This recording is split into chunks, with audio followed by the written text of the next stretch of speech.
SIOP. If we had more people, we would have you do number one, but we won't have you do number one. I've already done it. Oh, okay, excellent. That's great.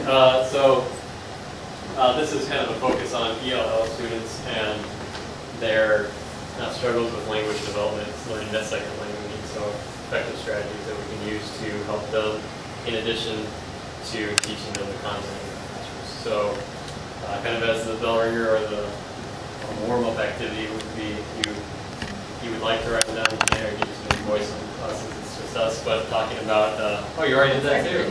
Okay, excellent. So what are some struggles maybe that you faced with ELL students this semester? The two things that come to mind, and it's been forever, not just this semester, motivation and parent involvement. Sure.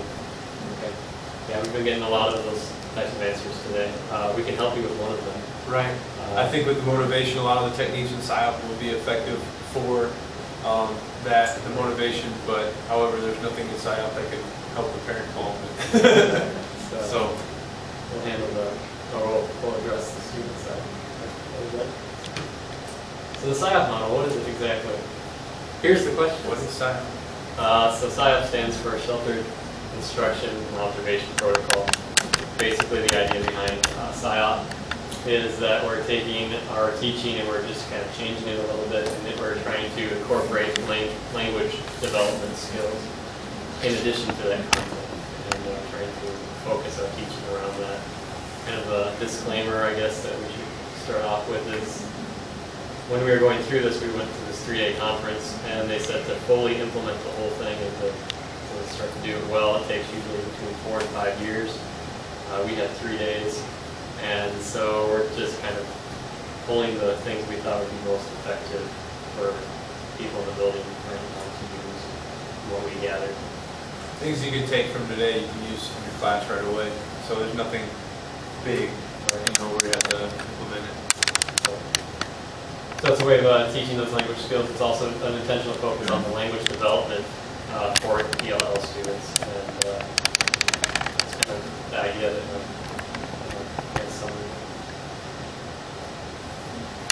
some of the benefits that we saw from our training with SIOP, we had a couple things. One is just it's an additional way to provide instruction or differentiate your instruction. It will work for the ELL students, but also for some of your other students as well. Focuses the lessons on the students some more, using some of the strategies that we'll talk about and explain to you, and then also partners language development with the content. A lot of times we start to feel, or especially me, I think when I'm talking about political science right now, and language development is not something that's on my mind, but we can be using both, or I can be pairing both together in my lesson planning. And so SIOP tries to do that. Engages all students in a non-threatening way. The example I've been using all day is that when I was in Spanish class in high school, I hated that class because the teacher would always just ask questions out of the book, and she would call on the student, and so that student in front of 30 people had to try to speak Spanish or do something, and it was very uncomfortable, and for me, I didn't like that. It was a threatening environment to me, so I always pretended like I had a cold, or I always had something in my eye. For a semester, I was always this whenever I knew she was going to ask a question, because I wanted her to think that I was dealing with a crisis, and my question was really not important, so I was calling somebody else. Just to avoid, interacting. And the model and the examples and strategies that SIOP uses hopefully engages students, but not in a threatening environment like traditional classrooms. And one thing they were very adamant on was that with ELL students especially, you need to be patient and really give them the opportunity to succeed, because they didn't ask to be in a place where they don't speak the language.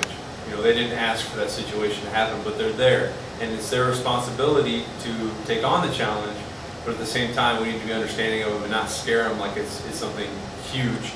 We have to be there to help them and facilitate what they're trying to accomplish.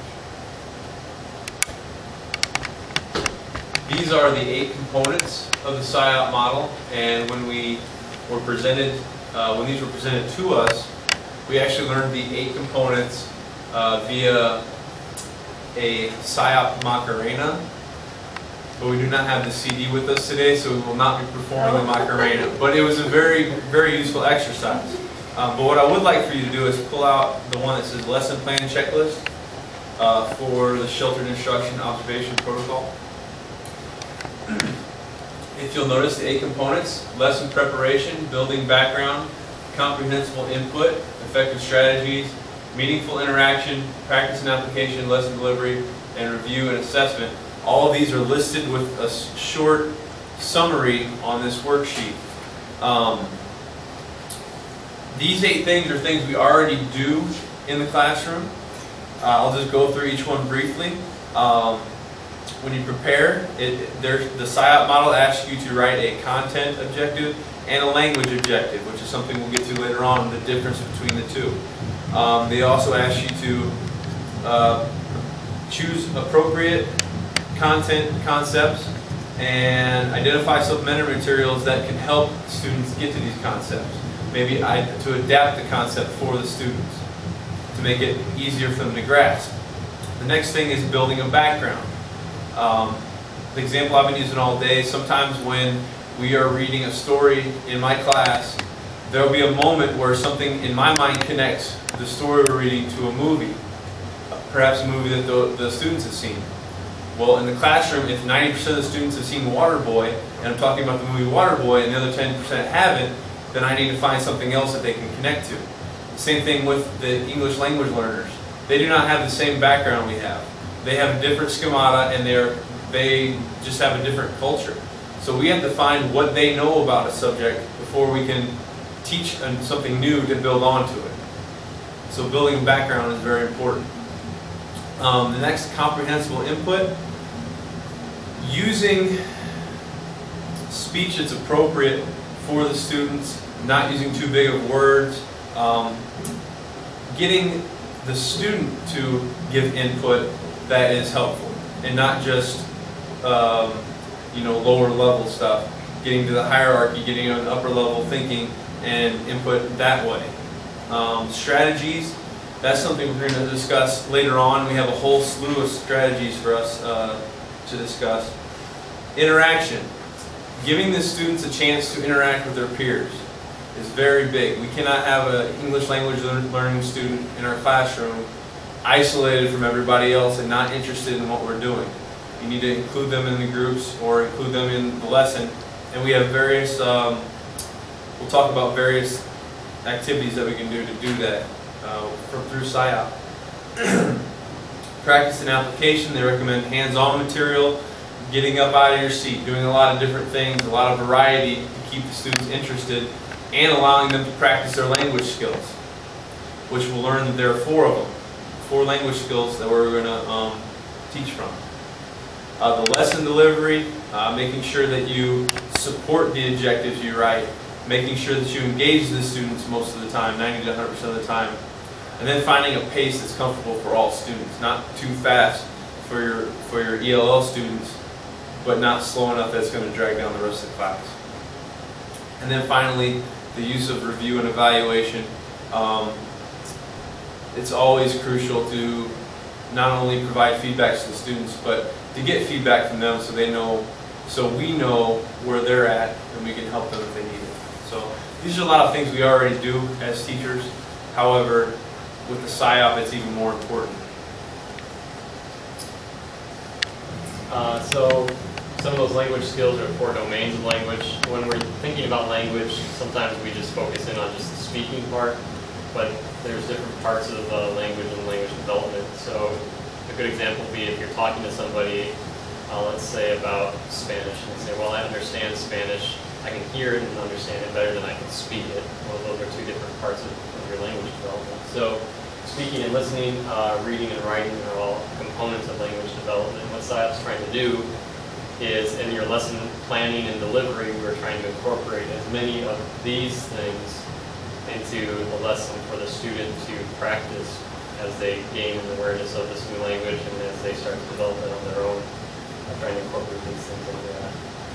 Yeah, and since we've had the SIOP training, I kind of looked at these 4 things. While it may seem like common sense, I look at these 4 things as a checklist of what's going on in my classroom. Am I having the students speak? Am I having them listen? Am I having them read? Am I having them write? Okay? Which makes us ask the question, how many of these do we ask the students to practice during the course of a lesson? And it's something that once we get into our language objectives, you're going to see is very important, which is what we'll go into next. So language objectives, we talk about content objectives a lot, and we use those a lot in our classes. We write them on the board. Language objectives are a little different than the content objectives. They're very closely related, but a language objective is an objective that's incorporating an understanding of the language and some of these features like the reading and the writing and listening, those types of things into the objective itself, so that we're not only working on making sure they get the content, but it's more of the process of how are they receiving the content and how are they able to practice the content while also practicing their language development as an ELL student. And I think it just takes our targets and objectives to the next level. You know, Bill talks a lot about, you know, using our objectives as a roadmap for the students. Well, a content objective is more like a finishing point on the map. A point on the map, oh, we're getting to that point. Well, I feel like a language objective is more like I'm going on MapQuest, I'm finding directions, and this is how I'm going to get to that point. It's kind of a neat concept.